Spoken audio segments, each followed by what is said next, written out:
আসসালামু আলাইকুম, সবাই কেমন আছেন? আশা করছি আপনারা যে যেখান থেকে আমাদের ভিডিওটা দেখছেন আল্লাহর রহমতে সবাই খুব ভালো আছেন। আর আমরাও সবাই খুব ভালো আছি।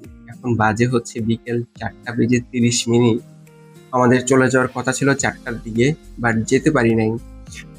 যেহেতু ওয়েদারটা একটু মেঘলা মেঘলা, আমাদের এই ড্রাই ফ্লাওয়ারের মধ্যে একটু ফাঙ্গাস ধরে আর কি, যেহেতু ন্যাচারাল জিনিস একটু ধুলার মতো পড়ে আর কি। তো সেগুলাকে ক্লিন করে বার্নিশ স্প্রে মেরে বারকোড লাগায়া বক্স করে যেতে যেতে একটু সময় লাগবে আর কি। তো কি আর করার, এটা অপেক্ষায় বসে আছি যে একটা একটা করে প্রোডাক্ট ইউসি করবো, একটা একটা প্রোডাক্ট বক্স করব, দেন তারপর আমরা বাড়িতে যাবো আর কি। তো এদিকে আমার তো জুট ওয়াল হ্যাং যেটা, ওটাকে বার্নিশ করা হয়ে গেছে, ওটাকে বারকোড করা হয়ে গেছে, বক্সও হয়ে গেছে। তো জান্নাতকে এখানে বসানো হয়েছে যে তাহলে তুমি এই আমাদের যে মেরুন কালার বাসটা আছে এটা একটু মুছে তুমি একটু রেখে দাও, ফ্যানের বাতাসে শুকানোর পরে রুনা এটাকে বারকোড লাগাই দিবে, তোমরা হাতে হাতে সবাই মিলে বক্স করে চলে যেও, সমস্যা নেই। গন্ডগোলটা আসলে কোথায় হইলো সেটা আমি বুঝতে পারি না, যে আমাদের মানে আমাদের মেয়েরা এতটা সচেতন না বিষয়টাতে।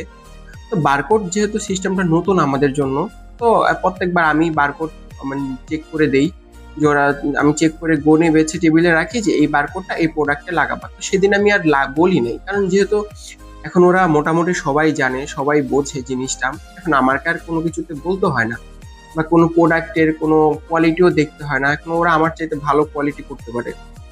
তো আমি আমার কাজে ব্যস্ত। তো এইদিকে বারকোড উল্টাপাল্টা করে ফেলছে আর কি। এই যে এই পোলারের বারকোডটা অন্য জায়গায় রেখে দিয়ে পোলারের মধ্যে অন্য একটা বারকোড লাগাই দিচ্ছে। এখন এটা তো আমাদের চোখে না ধরা পড়লেও এটা তো কাস্টমারের চোখে ধরা পড়বে। যেমন প্রোডাক্টটার দাম হচ্ছে 80 টাকা, বারকোড লেখা আছে 200 টাকা, তাহলে এখানে তো উল্টাপাল্টা হয়ে যাবে। তো যাই হোক, ভুল মানুষই করে, অনেক বকাঝকাও করছি ভুলের জন্য। কিছু আর করার নাই, কারণ ভুল হয়ে গেছে। ভুল তো মানে সবসময় তার হয় না, ওই মাসে 2-1 দিন ভুল হলেই আবার দেখা গেছে যে ভুল থেকে ওরা শিখবে আর কি। যেমন একটা ভুল করছে, নেক্সট টাইম ওরা কোনোদিনও মানে এরকম করে বারকোড লাগাবে না, লাগানোর আগে হয়তো 3 বার করে দেখে নিবে যেটা কোন প্রোডাক্টের বারকোড এবং কি লেখা আছে বারকোডের মধ্যে। আর এই যে পোলার গুলো বার্নিশ করার পরে এত সুন্দর লাগতেছে, আমি সবসময় বলি আমার না কালারফুলের চাইতে আমার ন্যাচারাল ফুলগুলো বেশি ভালো লাগে আর কি। একদম ন্যাচারাল কালার থাকবে, কোনো রং চঙা কালার থাকবে না, থাকবে মিষ্টি কালার, যেমন লাইট পিঙ্ক থাকবে, লাইট পার্পেল থাকবে। এই কালার গুলো আমার বেশি ভালো লাগে আর কি। আর এই স্পেশাল অর্ডার বলতে গেলে আমাদের যে এই যে বেলিটা, এটা আমাদের প্রত্যেক মাসে একটা করে স্পেশাল অর্ডার থাকে। তো এইটা এখানে প্রায় 1500 পিস বেলি খালাকে দেওয়া হয়েছে, যে কল আসছে একদম বিকালে, কিছু করার নাই, এখন দিতেই হবে আর কি। তো 1200 পিসের বলছে, যে 1200 পিস বলছে আর বেশি দেন, আমি বলছি, না আমি বেশি দিতে পারবো না এখন আপাতত, আমি 1200 পিসই দিব, দেন আবার যখন লাগবে তখন আবার আপনাদেরকে দিব আমি। তো ওনারাও মানছে যে আচ্ছা ঠিক আছে, তাহলে আমাকে আপাতত 1200 পিস দেন, আমরা কাজ শুরু করি, দেন আবার পরে দিয়েন। তো যাই হোক, খালাকে বসাই দিছে, কারণ খালার এখন বর্তমানে কোনো কাজ নাই, মোটামুটি ওদের কাজ গোছানো হয়ে গেছে, শুধু এখন বক্স করবো, প্রোডাক্ট গুলো চলে যাবে আর কি।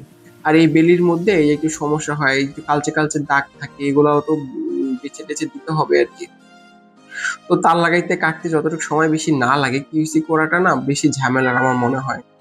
তো যাই হোক, কিছু করার নাই, কি করব আর, কিছুই তো করার নাই। খালাকে বলছে, খালা আপনি আস্তে ধীরে সুন্দর করে এটাকে ঠিকঠাক করে দেন। তো খালা আবার আমাকে একটা একটা করে কাঁচি দিয়ে কাইটা দেখাচ্ছে, যে এভাবে কাঁচি দিয়ে করতে গেলে অনেক সময় লাগবে আর কি। যে একটা প্রোডাক্টের পিছনে যদি এতক্ষণ সময় আমরা লস করি, তাহলে 1200 পিসের বেলির জন্য আমাদের কি করতে হবে। তো যাই হোক, যিনি আমাদেরকে বেলি দেয় ওনাকে হাজারবার কমপ্লেন করা হয়, উনি বলে যে ন্যাচারাল জিনিস, এটা একটু একটু একটু থাকবেই। তো যাই হোক, আমরাও মাথা পেতে নেই যে ঠিক আছে, এটা তো হাতের তৈরি জিনিস, এটা তো আর মেশিনে তৈরি না, যে 19-20 হলে সমস্যা নাই। হাতের তৈরি জিনিস 19-20 হলে সমস্যাও নাই। আর প্লাস্টিকের জিনিস হলে তো সমস্যা ছিল, যেটা আমরা দেখে শুনে কেন আমরা এই কাজটা করতেছি। আর এটা হচ্ছে আমাদের সিলভার কালার বাসটা, এই বাসটা আমার কাছে বেশ ভালো লাগে আর কি। এটাও একটা মজার গল্প আছে, এই প্রোডাক্টটাও আমি অ্যাপ্রুভ করতে চাইনি, কারণ সিলভার কালারটা আমার ভালো লাগে না। তো একটা যেহেতু মেরুন কালার করছি, এই যে ভুট্টা পাতার সেদিন গল্প আপনাদেরকে শোনাইলাম, যে ভুট্টা পাতা, এত ভুট্টা পাতা কি করব, তার জন্য আসলে এই স্যাম্পল গুলা করা। তো যাই হোক, ড্রাই ফ্লাওয়ার যারা ভালোবাসেন তাদের জন্য আমাদের ভিডিওটা, আপনাদের যদি ভালো লাগে তাহলে অবশ্যই আপনারা আমাদের পাশে থাকবেন, সাথে থাকবেন। আমাদের ভিডিওটা কেমন লাগে সেটা অবশ্যই একটা কমেন্ট করে জানাবেন। আর আপনাদের যদি ড্রাই ফ্লাওয়ার সম্পর্কে মতামত থাকে, তাহলে অবশ্যই আমাকে ইনবক্সে নক করবেন, এবং আমার হোয়াটসঅ্যাপ নাম্বারে যোগাযোগ করবেন, এবং আমাকে একটা করে কমেন্ট করবেন যে আপনারা কেমন ধরনের ভিডিও দেখতে চান। তো যাই হোক, সবাই খুব ভালো থাকেন, সুস্থ থাকেন। আজকে ছোট্ট একটা ভিডিও আপনাদের জন্য। আল্লাহ হাফেজ।